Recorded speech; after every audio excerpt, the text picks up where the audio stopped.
Welcome back to Soul Ascension Insights. My name is Dave, and I thank you for your interest in my small channel. Over the next couple of episodes, we'll talk about different alien races and why they seem so interested in Earth and the humans who live here. Although this story will wander down some dark alleys, fear not. And no, we'll finish this series with very good news. With that said, let's get started with episode number 19, titled The Prime Directive, Part 1. I've always been a voracious reader of nonfiction and stand by the saying, truth is stranger than fiction. I recently ran across a quote from Mark Twain, the great American author and satirist, that said, quote, "Truth is stranger than fiction, but it is because fiction is obliged to stick to possibilities. The truth isn't," end quote.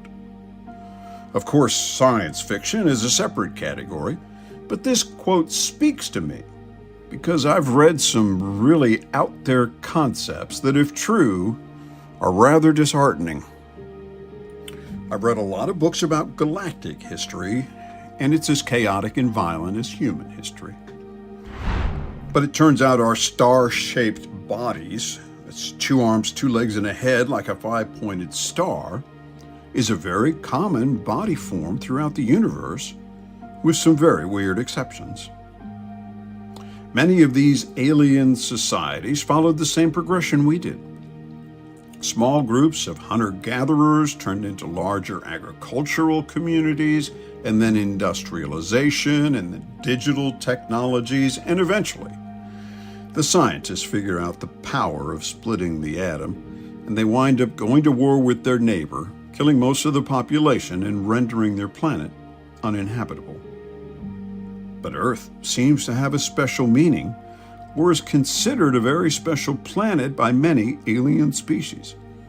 Its beauty, abundance, and variety of life forms and the position in the solar system make it unique in this vast region of space. Recent history shows that the positive aliens will not let us destroy Earth and ourselves with thermonuclear or hydrogen weapons. As one British intelligence officer stated, quote, "When we started detonating those atomic and later hydrogen bombs, it was like we kicked over a hornet's nest. We now had the ability to destroy the entire planet, and the adults in the neighborhood were concerned," end quote. In March of 1967, a large red UFO hovered over Malmstrom Air Force Base in Montana. The UFO rendered 8 Minuteman ballistic missile silos inoperable, probably just to show they could. Later that same morning, their sister facility they called Echo Flight had all 10 of their missiles go offline under similar circumstances.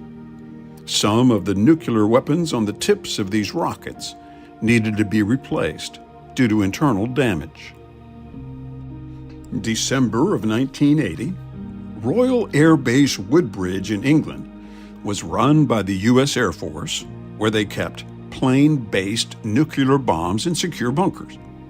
They had a well-documented UFO event that extended over the fence into Rendlesham Forest. A UFO hovered over the bunkers, sent a beam of light down, and flew off, landing in Rendlesham Forest. After this event, many of those weapons, housed in secure bunkers, were unusable. In the 1960s, Robert Jacobs was a lieutenant in the U.S. Air Force and the officer in charge of filming test flights of intercontinental ballistic missiles launched from Vandenberg Air Force Base in California. They mounted high-resolution movie cameras onto powerful ground and plane-based telescopes to be able to see every aspect of the launch and flight of these missiles. After the film was processed for one such missile launch, Lieutenant Jacobs is called into the major's office to review the film. As the film plays, they watch the first, second, and third stages of this Atlas missile separate. And then, a very small UFO craft enters the frame as it flies with the missile that's traveling at several thousand miles an hour at an altitude of 60 miles. The craft shoots a beam of light at the warhead, flies around to the other side, shoots another beam of light, and does this one more time before flying away.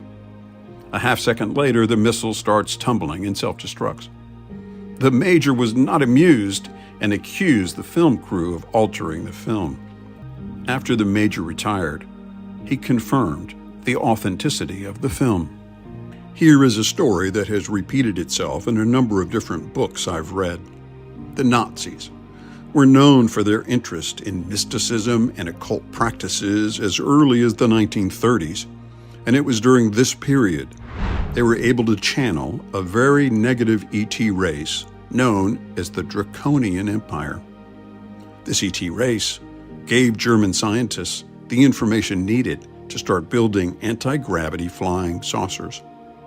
The Draco also provided the Germans with a section of their huge underground base in Antarctica, the Germans called Neschwabenland, where they could build this advanced breakaway society in isolation.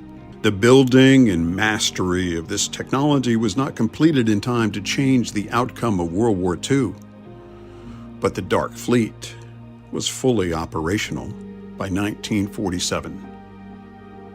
By this time, the U.S. had direct intelligence from the think tank led by William Tompkins about the Nazi Draco alliance. Check out his fascinating book titled Selected by Extraterrestrials. So in February of 1947, the U.S. sent a large task force to Antarctica to disrupt and destroy this alliance. This was the infamous Operation High Jump Expedition, led by Admiral Richard Byrd, consisting of an international fleet of over 13 warships, including an aircraft carrier and 4,700 Marines. Originally scheduled as a 6-month mission during the Arctic summer and autumn, the operation was abruptly aborted 3 months early, reportedly because flying saucers repelled the attack. Unfortunately, our secret government did not want to be without this technology, so when they failed to take it by force, they made a contract with the Draco Alliance and the Nazis. In exchange for a promise of advanced technology, our government provided 24,000 soldiers, support personnel, and slaves to enhance and expand the reach of this evil alliance, which now operated out of U.S. and international underground bases, the Moon and Mars.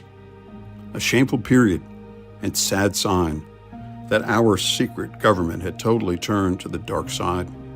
It's possible that this agreement was one of the reasons for President Eisenhower's famous 1961 speech, paraphrased here, quote, "We must guard against the unwarranted influence of the military-industrial complex. The potential for the disastrous rise of misplaced power exists and will persist," end quote.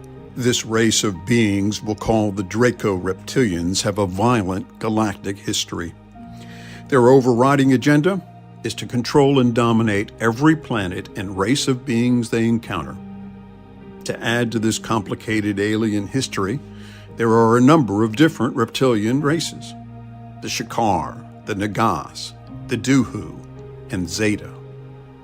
These reptilians are many centuries older than us and have powerful and highly developed psychic abilities. It's also reported that they have influence within certain bloodlines of aristocracies on Earth and use this influence and their psychic abilities as a means of control and manipulation.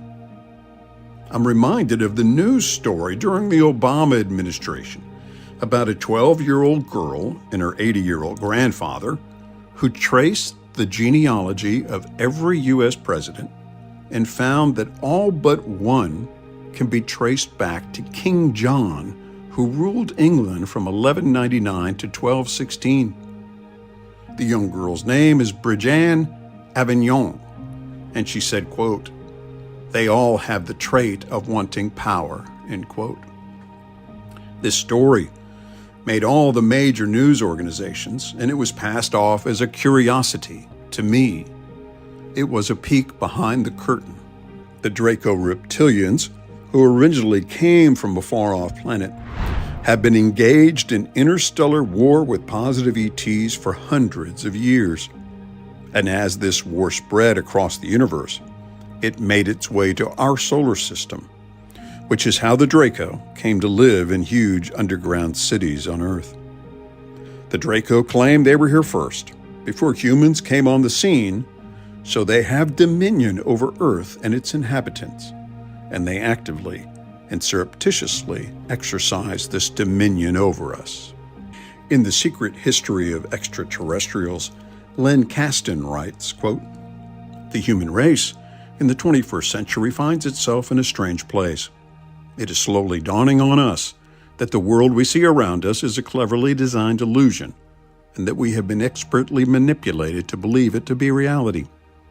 And believing in it as we do, we are thereby led to behave in a certain way. These behaviors are basically simple, repetitive, and essentially mindless, primarily geared to economic survival and primitive enjoyment. Underneath this seemingly placid surface, there are continual frustrations and angry rumblings that frequently break through to manifest as violent recriminations against each other. We blame each other for our predicament, so we go to war. But new technologies and gadgets continue to keep us entertained and distracted, and less likely to challenge the status quo. So we continue on, day after day, ignorant and oblivious to the control we are and have been subjected to." End quote. Thanks for joining me for Soul Ascension Insights. It's been quite a ride, and I sincerely appreciate your continued interest. Although our story will grow even darker in the next episode, always remember, never consent to fear. If we're fearful, they are winning. Good news is coming in a future episode of the Prime Directive series. As always, I'll leave a book and media list below for those who wish to explore this topic further. Thanks again, and I'll be back with more episodes.